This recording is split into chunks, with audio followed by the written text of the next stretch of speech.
I feel like as a collective, we're still a little bit early to this idea of enlightened community. I think it's going to be a little ways away. I think we need to move a little bit away from our staunch individuality, heal some of those traumas that we have, especially in relating and relationships.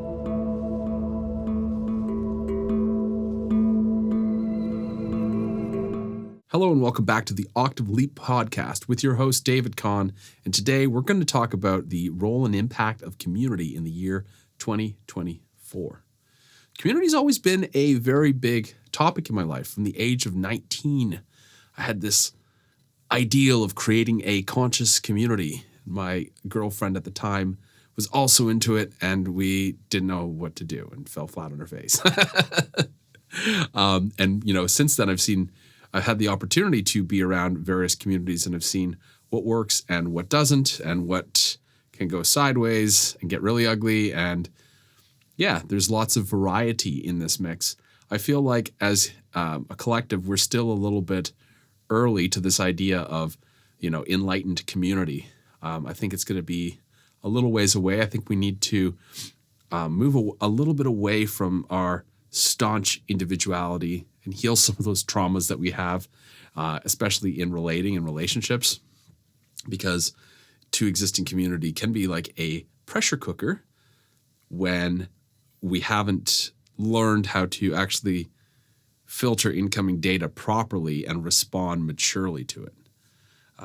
I've seen a lot of communities that blow up or fail for the simple fact that people haven't actually dealt with their stuff. They think they have, but then when they get into the pressure cooker, it turns out they haven't. And when you're in a closed system like that, and it's the same people, different power dynamics start to form, and hierarchies start to form. And as a result of that, factions begin to form in your little closed system. And it becomes sort of a microcosm of like gang warfare that we see on the streets of some major cities. But essentially what I have found is working very well is online communities have been absolutely amazing, especially over the last 4 years. I've been traveling around the world and also making friends with a lot of people who did the same thing. People who've lived in Bali, Australia, Costa Rica, Ecuador, South Africa, sometimes Spain or Portugal or Greece. And they're hopping around the world and meeting people and obviously creating an online presence and connecting with people online. Now, the problem with this is right now we have the major tech companies, the big tech companies, gatekeeping what we can say and what we can do and who's banned and who's not banned on their platforms. And this creates a big problem because it really sort of disincentivizes and discourages those who really want to connect and really want to have a meaningful relationship from using those platforms and doing so because they don't feel comfortable on there when they don't know what's happening with their data, when they don't like the feel of the platform itself, and some of the scammy, spammy type of things that happen there. And so, and not to mention too, just never knowing if they're going to say the right thing and disappear, which is horrible. It's the digital version of, totalitarian states, essentially. Whereas what has been popping up recently is platforms like circle.so and Skool, Skool, where people can actually form communities. They can create different kinds of experiences. They can gamify experiences. They can interweave courses in there. They can have free memberships. They can organize things nicely. And this actually allows people to form their own miniature social media platform that doesn't have the same drawbacks and problems as the platforms offered through the big tech companies. And this movement I see as something that's really going to take off over the next few years, especially as the reach for holistic type of content, for positive content, declines. And if you haven't noticed, your reach has been declining if you're in that area. If you're posting like bloopers or like blowing shit up videos or like dancing videos, that type of thing, you're fine. But, the minute you try to post something of substance, those ones get buried. I don't know why. I think, I do know why, but I'm not going to, put it this way, I have my theories on the matter. But basically, here's a good example. TikTok in China, what they show to Chinese children is all about math, engineering, science, innovations in technology. And what does the algorithm show to American children? Twerking, eating competitions, grown adults crying like little brats. Not kidding. This has been proven. And so there's a real intention to actually condition a population in a certain way based on that. And it's kind of terrifying to see the power that these platforms have, because they're actually more powerful than governmental institutions in actually controlling the public opinion. Because people spend so much time on the platforms, they're slowly becoming accustomed to whatever they're being exposed to. They're slowly becoming more and more conditioned. So if the algorithm is becoming suggestive in any way, and it's moving them in a particular direction, they don't even see that happening. Which is why, and this is another case why, people that are creating their own communities and their own platforms are needed more than ever. I saw this a couple of years ago. I did a little bit of market research. I was seeing year over year since 2020 that there's between 99 and 127% growth on these platforms, on these community-based platforms, live streaming platforms as well. And people like the ability to interact as though you're with the person in that you're doing it in real time, whether it's through chat or whether it's through interactions on a live stream. However, you can be thousands of miles or kilometers apart. And I very much had that experience, especially with Vanessa. We ran a number of live stream events where we were live watching the comments rolling in. We'd jump on a Zoom call afterwards. We'd be answering people's questions.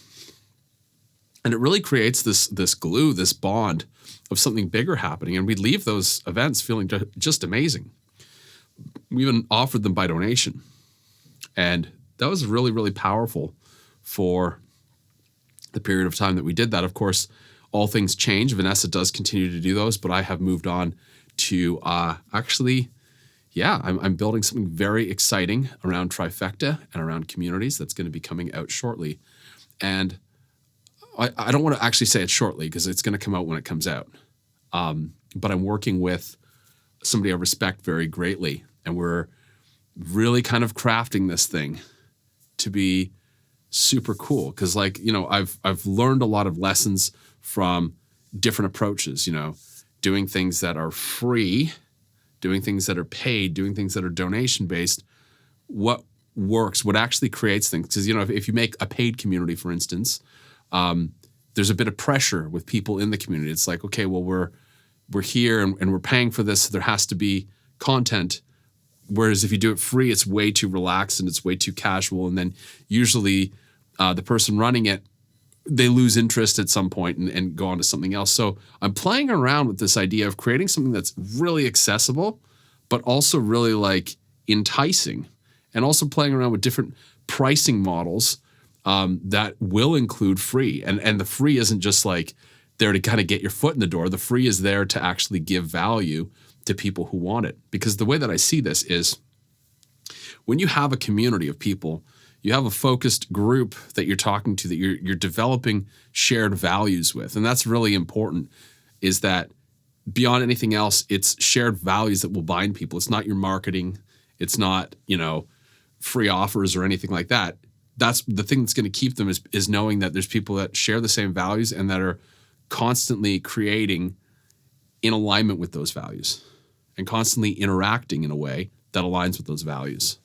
And this is a bigger theme that I've been noticing as I go deeper and deeper into, running a business online, helping people run businesses online, and avoiding sort of the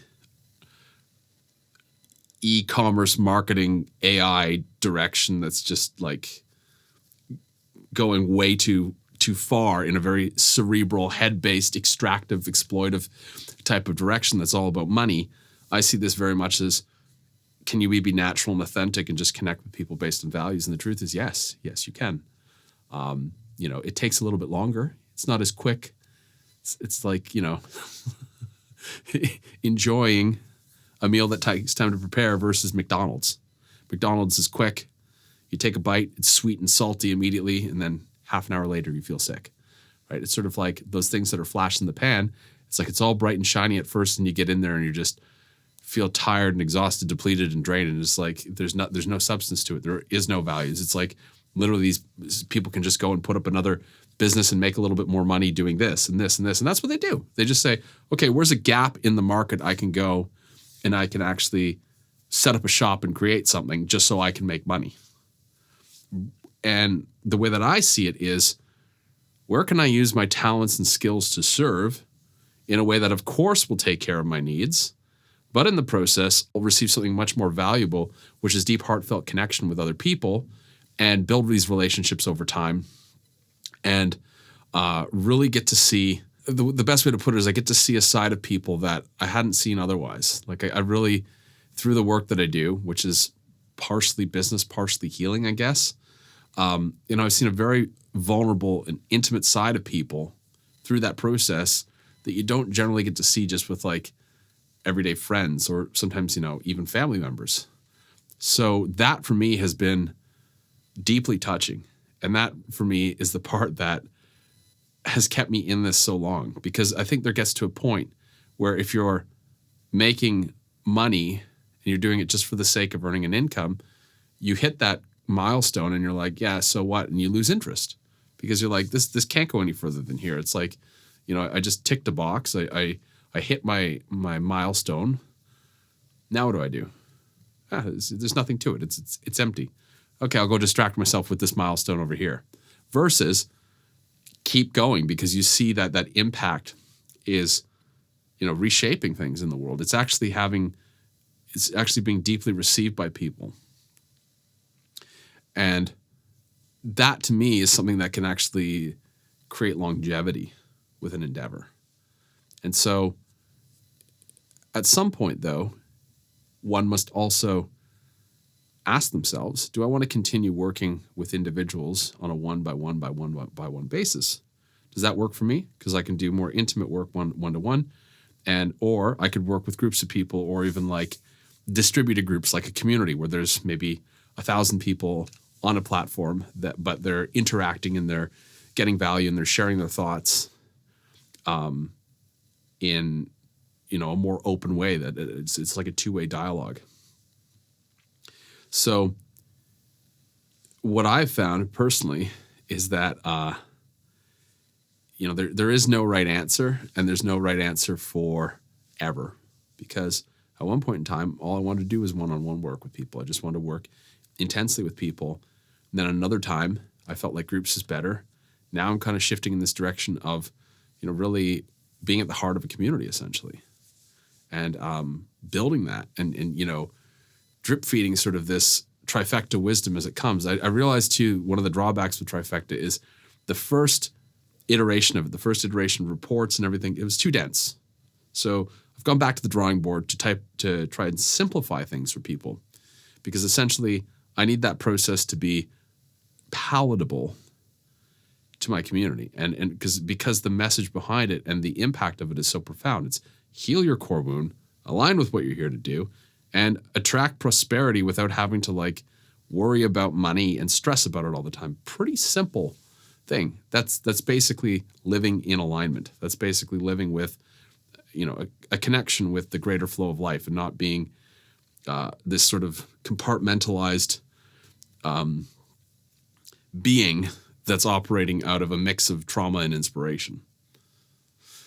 See the difference? Trauma kind of keeps us, how to put it? It's a stimulation in a way, and it doesn't allow us to find the gaps between sensations where, true creativity lives. Those moments of pure inspiration, those are the gaps between sensation. And so when people start to operate more from the gaps, and by the way, the funny thing about the gaps is that they're very uncomfortable at first if we're used to stimulation and distraction. The minute we hit one of those gaps, it feels like emptiness. So we either freeze up or we distract ourselves, and we go out and we try to fill it with addictive behavior as opposed to just sitting in that emptiness. But when you create that on a collective scale, it's so synergistic. And I've only seen this in small groups when I was working 15 or 20 years ago with some of the spiritual teachers I worked with, that we would have processes that involved small groups of people in different configurations that would create this synergy. And I believe that can spread on a larger scale, but it requires people to actually be looking at the same thing. It also requires people to transcend any notion of the guru identity. It's very, very common still for people to look at the facilitator or the source person for a group that has shared values, a community, etc., and say, oh, this person knows everything and they're going to lead the way and this is what they said to do, so we're going to do it. Versus saying, oh, that person's obviously standing in their post and they've got certain skills. They've also got certain flaws or drawbacks. So I'm going to take what they say and listen presently and assess what's right for me. That's the much more mature perspective. And that's the one that causes less trouble down the line, because I feel like when that guru dynamic starts to form, and sometimes it starts to form without people even noticing it until it's pretty far along, but it's kind of like, it feels like it's a herd of lemmings going off a cliff sometimes. It's like, people can't actually critically think and give you straight answers. They're so bought into whatever the leader says that their idea of that thought is overriding any sort of natural receptiveness to what's unfolding before them. So they can't actually see the present moment. They can't actually be here and listen and be present and attentive. Instead, they're caught up in ideas and concepts and ideologies, which exists at a very mental and also emotional level, because that mental thought pattern tends to wrap itself around emotions. So for communities to progress in a healthy way, there needs to be a greater decentralization of knowledge. And I had the joy of running the Crypto Revolution community, which was a lot of fun. And during that time in Crypto Revolution, I started empowering some of the people in the program to actually step up and help some of the newer people, because I actually didn't want to be the one that was receiving all the questions and helping people and saying, well, Dave said this, Dave said that. No, I sincerely wanted people to learn how to work with cryptocurrency in a way of their choosing, in a way that suited them best, not, follow me wherever I go. Because what if I make a mistake? Then I'm responsible for the mistake. In that case, I did. I said, hey guys, we're dipping right now. Just put your crypto into UST. And then Terra Luna goes, and that was, not a lot of fun when that happened 2 years ago. So, leaders and facilitators do make mistakes. And so we have to see them for their strengths and also for their weaknesses as well. And be able to assess things maturely, able to assess things really on a felt sense level and see, does this feel right? Let's say 70% of what this person says feels right. And then 30% of it, it's not for me. It's fine as it is. It's not for me. It's different than if you get a red flag and it's like, oh, there's something really off with that other 30%. That's something to note. Because a lot of the time, when people have illuminated certain parts of themselves and they've activated certain parts of themselves and they're operating out of that, the beast has also learned a couple things along the way. So the shadow's learned a few tricks and it's grown more clever and it's grown more powerful.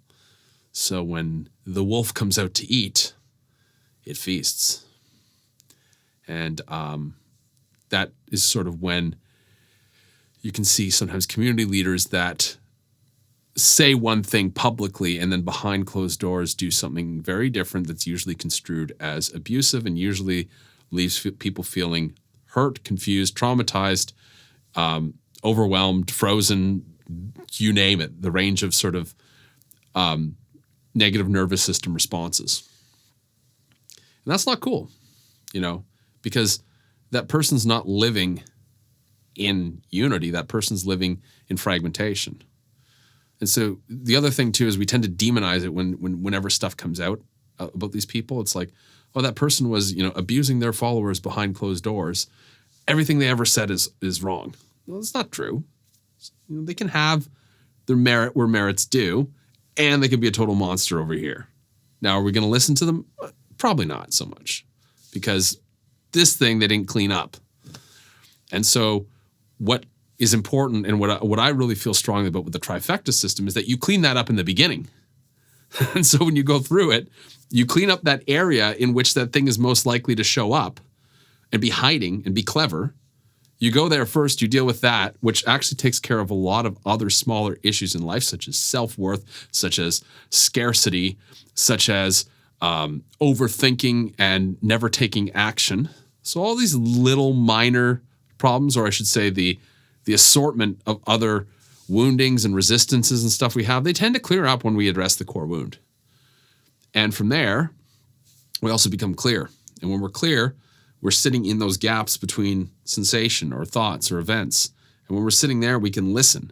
And when we can listen, we can actually reconnect with life itself and disconnect from the artificial experiment that's wrapped itself around much of this world that causes a lot of pain and suffering.